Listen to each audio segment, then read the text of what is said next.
మనల్ని అతిమిక్కిలిగా ప్రేమిస్తున్న పరలోకపు తండ్రి అయిన దేవుని చేత ప్రేమింపబడి క్రీస్తు యొక్క అమూల్యమైన, నిర్దోషమైన, నిష్కలంకమైన రక్తంలో భద్రపరిచిన పరిశుద్ధులందరికీ వందనాలు. ఈ రోజుల్లో వాక్య ప్రబోధం చాలా ఎక్కువగా జరుగుతుంది. But I'm very happy to say you, man of God pastor Job గారు is continuously praying for you. అలాగే వారి కుటుంబంగా మేము కూడా మీ కొరకు ప్రార్థన చేస్తున్నామని తెలియజేస్తున్నాం. త్వరలోని పరిస్థితులన్నీ చక్కబడి మనమందరం భౌతికంగా మందిరంలో కలుసుకుంటామని నమ్మి ప్రభువుని స్తుతిద్దాం.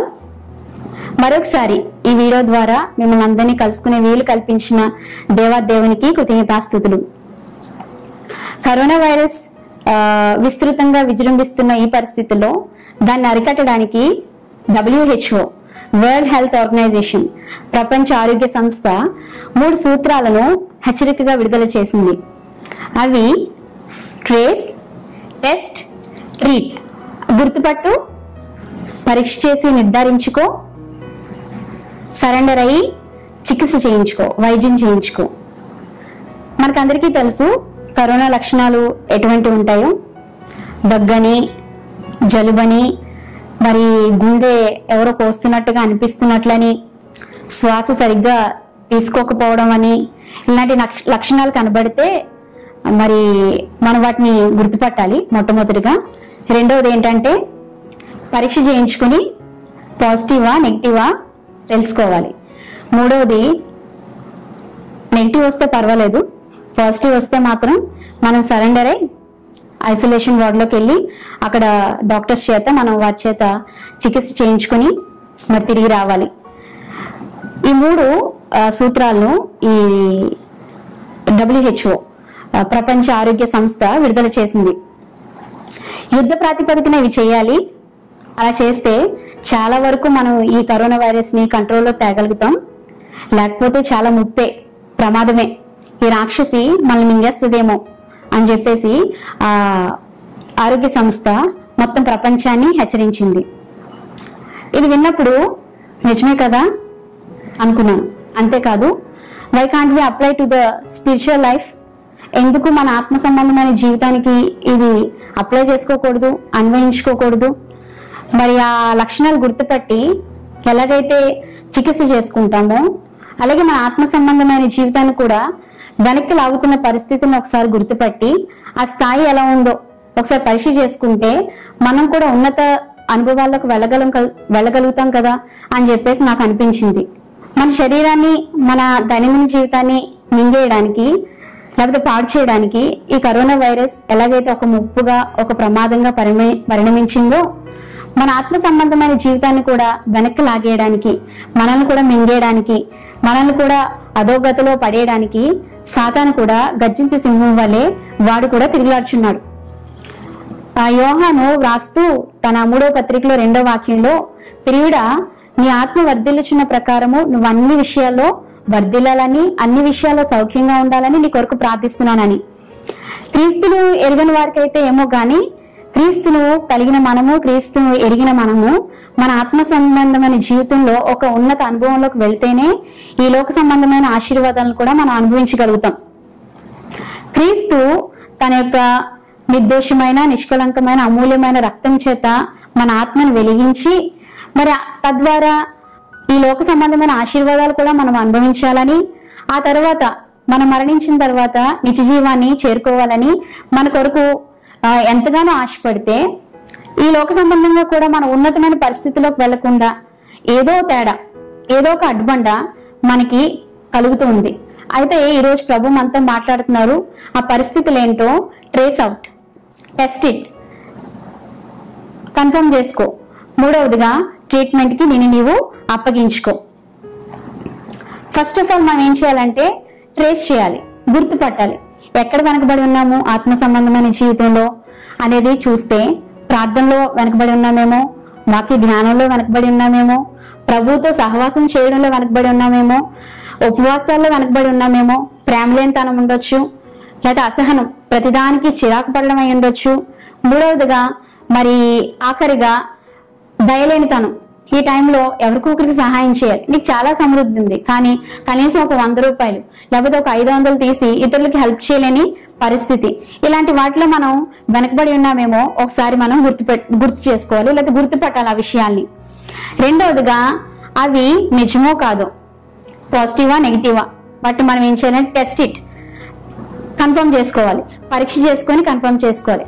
ఒకవేళ నెగిటివ్ వస్తే పర్వాలేదు, లేకపోతే ఎందులోనైనా వెనకబడి ఉంటే ఆత్మ సంబంధమైన లేకపోతే ఆత్మీయ అనుభవాల్లో ఈ ఆత్మ నియమాల్లో ఎక్కడైనా వెనకబడి ఉంటే మనం వాటిని ఏం చేయాలంటే మూడవదిగా మనం ట్రీట్మెంట్కి అప్పగించుకోవాలి.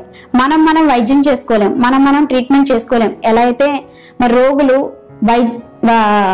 డాక్టర్కి అప్పగించుకుంటారో మనల్ని కూడా వైద్యం చేసేది మన పరమ వైద్యుడు దేవుడు. ఈ మధ్య మరి బెన్నీ జాషువా బ్రదర్ ఒక పాట పాడారు కదా, మరణపు మార్గమందు నడచిన వేళయందు వైద్యుడిగా వచ్చి నాకు మరో జన్మనిచ్చితివయ్యా. చాలా బాగా నచ్చింది ఆ మాట నాకు. ఎందుకంటే మనం ఏం చేసుకోలేం, కానీ మనల్ని చక్కగా నడిపించేవారు ప్రభువైన యేసు. ముందుగా గుర్తుపట్టి తర్వాత నిర్ధారించుకొని వైద్యం కొరకు మనల్ని బాగు చేయడం కొరకు ఆయనకి మనల్ని అప్పగించుకుంటే he's going to definitely help you. He's going to fill you with the life, he's going to fill with the things of godliness. ఆయన యొక్క అనుభవ జ్ఞానం మూలంగా దైవభక్తికి జీవానికి కావలసినవన్నీ కూడా ఆయన మనకి అనుగ్రహిస్తానని సెలవిస్తున్నారు. బైబిల్లో కూడా మనం 2 వ్యక్తులను చూసినట్లయితే దావీదు మొట్టమొదటిగా తను కూడా బెత్షెబాతో జరిగిన పాపం తర్వాత సంథింగ్ వెంట్ రాంగ్, ఏదో పొరపాటు జరిగింది, ఏదో అపరాధం జరిగింది. నాతాను ప్రవక్త వచ్చి తనను మరి హెచ్చరించినప్పుడు తను ఏం చేశాడంటే తన పాపాలన్నీ ఒప్పుకుంటున్నట్టుగా 51వ కీర్తనలో మనం చూడొచ్చు. దేవా నీ కృప చొప్పున నన్ను కరుణించుము, నీ వాత్సల్య బాల్యం చొప్పున నా అతిక్రమములను తుడిచివేయము, నా దోషం పోవునట్లు నన్ను బాగుగా కడుగుము.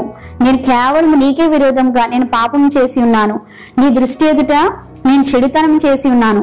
నేను పాపంలో పుట్టినవాని తండ్రి, పాపంలోనే నా తల్లి నన్ను గర్భం ధరించింది.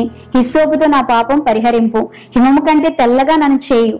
నీ సంధిలో నుండి నన్ను త్రోసివేయద్దు, నీ పరిశుద్ధాత్మ నా ఎద్దు నుండి తీసివేయద్దు, నీ రక్షణానందం నాకు మరలా పుట్టించమని చెప్పేసి ఆ కీర్తన అంతా చాలా వేదనతో చాలా ఒప్పుకోలుతో ఆయనకి అప్పగించుకుంటున్నట్టుగా కీర్తనలో మనకు కనబడుతుంది. దేవుడు ఆయనకి సహాయం చేయడం, తిరిగి ఆయన రివైవ్ అవ్వడం. మరి ఆయన గురించి గొప్ప సాక్ష్యం మనం అపోస్తుల కార్యాల్లో వింటాం కదా. దావీదు నా ఇష్టానుసారుడైన మనుషుడు, నా చిత్తానుసారమైన మనుషుడు అని చెప్పేసి ప్రభు ఆయన గురించి సాక్ష్యం ఇచ్చినట్లుగా మనం చూస్తాం. అలాగే సంసోను కూడా మనం చూసినట్లయితే తన్ని దేవుడు ఒక ఉన్నతమైన పిలుపుతో పిలిచారు, కానీ ఆ పిలుపు అంతటిని మర్చిపోయి ఎక్కడో అగాధంలో పడిపోయిన పరిస్థితి, కూరుకుపోయిన పరిస్థితి, పాపములో కొట్టుమిట్టాడుతున్న పరిస్థితిలో ఉన్నప్పుడు దేవుడు తనని ఎడబాసాడని కూడా తనకి తెలియలేదంట. న్యాయాధిపతులు 16వ అధ్యాయం 20వ వాక్యంలో శత్రువులు వచ్చి తన మీద పడిపోయినప్పుడు అప్పటికే తన తల వెంట్రుకలన్నీ గొరిగించబడిన పరిస్థితి. ఏదో చేసేద్దామని ముందుకు వెళ్ళాడు, కానీ ఆ శత్రువుల్ని అతను ఏమీ చేయలేని పరిస్థితి. అయితే కొన్ని రోజుల తర్వాత అతను ఏం చేశాడంటే గుర్తుపట్టాడు, తన స్థితిని గుర్తుపట్టి ప్రభు ఒక్కసారి నన్ను జ్ఞాపకం చేసుకో, చివరిసారి నన్ను జ్ఞాపకం చేసుకో, నన్ను ఎందుకైతే పిలిచావో బలాన్ని నాకు దయచేయు అని చెప్పి వేడుకున్నప్పుడు దేవుడు అతను కరుణించాడు, దేవుడు అతనికి బలం ఇచ్చాడు. ఆ బలంతో ఏం చేశాడంటే ఆ గుడిలో ఉన్న మొత్తం అందరినీ చంపినట్లుగా, తన జీవిత కాలంలో చంపిన వారి సంఖ్య కంటే ఆ రోజు చంపిన వారి సంఖ్య చాలా ఎక్కువని మనం చూడగలుగుతాం. ఈ రోజు మీరు చెక్ చేసుకోండి, what is a spiritual status అని. మీ యొక్క ఆత్మ సంబంధమైన జీవితం దాని యొక్క స్థాయి ఎలా ఉందో ఒకసారి చెక్ చేసుకుందాం. ఇప్పుడు ఈ లాక్డౌన్ పరిస్థితుల్లో మరీ వెనకబడిపోతున్న పరిస్థితిలో ఉన్నామేమో, ఒక సహవాసం లేని స్థితిలో మనం ఉన్నామేమో. అలా వెనకబడిపోయే పరిస్థితిలో మనం ఉండొద్దు. మీకు ఒక జరిగిన సంఘటన మీకు తెలియచేయాలని ఆశపడుతున్నాను.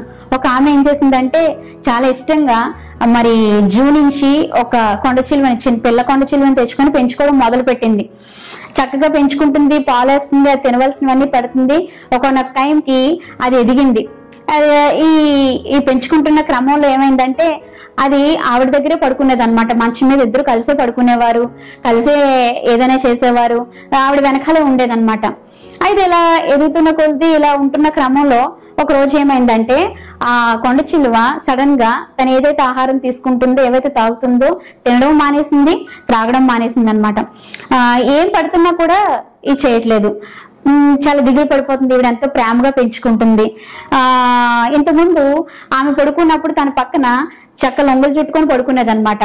అయితే ఇప్పుడు చాలా చాలా తేడాగా ఉంటుంది అనమాట. సన్నంగా అయిపోతుంది.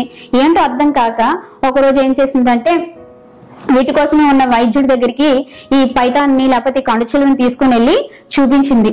అయితే అతను అన్ని డీటెయిల్స్ రాసుకుంటున్నప్పుడు అమ్మ ఏం చేస్తుంది అసలు అని చెప్పేసి అడుగుతున్నప్పుడు, ఇంతకుముందు చక్కగా తినేదండి, పాలు తాగేది, అన్ని చేసేది, నాతో బాగుంటుంది, ఇప్పుడు సరిగ్గా ఆడుకోవట్లేదు, లేకపోతే నా వెనకాల రావట్లేదు, పాలు తాగట్లేదు, తినట్లేదు అని చెప్పేసి ఆమె చెప్పడం జరిగింది. ఇంకో విషయం చెప్పగలరా అని చెప్పేసి అతను అడిగారు. అది పడుకుంటున్నప్పుడు ఎలా పడుకుంటుంది అని చెప్పేసి అడిగారు.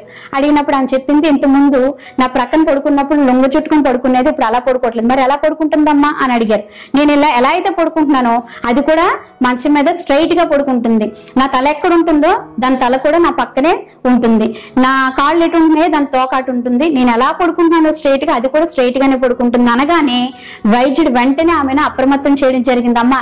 ఇంక మీరు ఒక్క క్షణం కూడా ఆలస్యం చేస్తే మీ ప్రాణాలకి చాలా ముప్పు ముంచుకొస్తుంది, చాలా ముప్పు మీరు ఎదుర్కోవాల్సి వస్తుంది అని చెప్పేసి ఆమెను హెచ్చరించినప్పుడు, ఏంటి డాక్టర్ గారు చెప్పండి అనగానే చెప్పాడు, అమ్మ త్వరలోనే అది మిమ్మల్ని మింగడానికి ప్రయత్నం చేస్తుంది, మీ యొక్క కొలతలు చూసుకుంటుంది, మిమ్మల్ని ఎలాగ డైజెస్ట్ చేసుకోవాలో ఆలోచన చేస్తుంది, అందుకని మీరు ఎలా ఉన్నారో అది అలా పడుకోవడానికి ప్రయత్నం చేస్తుంది అనగానే ఇంకా ఆమె భయంతో ఏం చేసింది అంటే దాన్ని తీసుకెళ్లి ఆ అధికారులకు ఎవరైతే ఉన్నారో అక్కడ తీసుకెళ్లి అప్పచెప్పడం జరిగిందనమాట. ఇలాగే ఉంటుంది. సాతాను కూడా గర్జించే సింహం వలె ఎవరిని మృంగుదునా అని గర్జించే సింహం వలె తిరుగులాడుచున్నాడని మనం వాక్యాల్లో లేఖనాల్లో చూస్తాం. కాబట్టి వెనకబడిపోతున్న పరిస్థితుల్లో ఉన్నాడు, పర్వాలేదులే, అంత సమయం దేవునికి ఇవ్వవసరం లేదులే, ఆయనతో సహవాసం కలిగి ఉండవసరం లేదులే, ఇంత ముందు వరకు బాగానే ఉన్నాం కదా అని చెప్పేసి వెనకబడుతున్న పరిస్థితుల్లో నెగ్లెక్ట్ చేయొద్దు దయచేసి. ఎలా ఉన్నారు మీ పరిస్థితుల్లో, మీ ఆత్మ సంబంధమైన జీవితంలో ఎలా ఉన్నారో ఒకసారి వెనకబడిపోతున్న లక్షణాలు ఏమైనా ఉన్నాయేమో అవి గుర్తుపట్టండి. మీ జీవితంలో జరుగుతున్న పరిస్థితులను బట్టి ఒకవేళ ఆత్మ సంబంధంగా నేను వెనకబడుతున్నానేమో అని మీరు ఒకసారి వాటిని చెక్ చేసుకోండి. చెక్ చేసుకున్న తర్వాత ఒకసారి పరీక్ష చేసుకోండి, టెస్ట్ చేసుకోండి. ఒకవేళ అదే పరిస్థితిలో ఉంటే పరమ వైద్యుడైన దేవునికి మిమ్మల్ని మీరు అప్పగించుకోండి. ఫైనల్ గా ప్రభు తను చెప్పిన మాటలు మీకు ఒకసారి గుర్తు చేస్తాను. మత్తయి సువార్త 10వ అధ్యాయము 28వ వాక్యంలో ఆయన ఒక మాట చెప్తారు. ఎవరికి భయపడుతున్నారు మీరు ఎవరికి భయపడుతున్నారు? ఎవరికి భయపడాలంటే, ఎవరికి భయపడకూడదంటే శరీరాన్ని చంపే వారికి భయపడకండి, ప్రాబ్లమే లేదు, శరీరాలు మాత్రమే చంపుతారు. కానీ మీరు ఎవరికి భయపడాలో తెలుసా? ఆత్మను చంపే వారికి భయపడండి, ఆత్మను చంపే వారికి మిక్కిలి భయపడండి అని చెప్పేసి ఆయన చెప్పడం జరుగుతుంది. కాబట్టి చాలా జాగ్రత్తగా ఉండాలి. శరీర సంబంధమైన జీవితంలో మనం మరి ఒకవేళ తినడానికి లేకపోయినా పర్వాలేదేమో, కానీ ఆత్మ సంబంధమైన జీవితంలో మనం చాలా సమృద్ధిగా ఉండాలి, పుష్టిగా ఉండాలి, దేవునికి అనుకూలంగా ఉండాలి. లేకపోతే సాతాను ఎప్పుడు పొంచి ఉంటాడు మనం వెనక్కి లాగడానికి. కాబట్టి గుర్తుపట్టి పరీక్ష చేసుకొని నిర్ధారించుకోండి. మూడవదిగా పరమదేవుడికి మిమ్మల్ని మీరు వైద్యం కోసం, బాగు చేయడం కోసం, మిమ్మల్ని మళ్ళీ తిరిగి యథాస్థితిలో పెట్టడం కోసం ఆయనకి అప్పచెప్పుకోండి. Trace, test and treat. Praise the lord.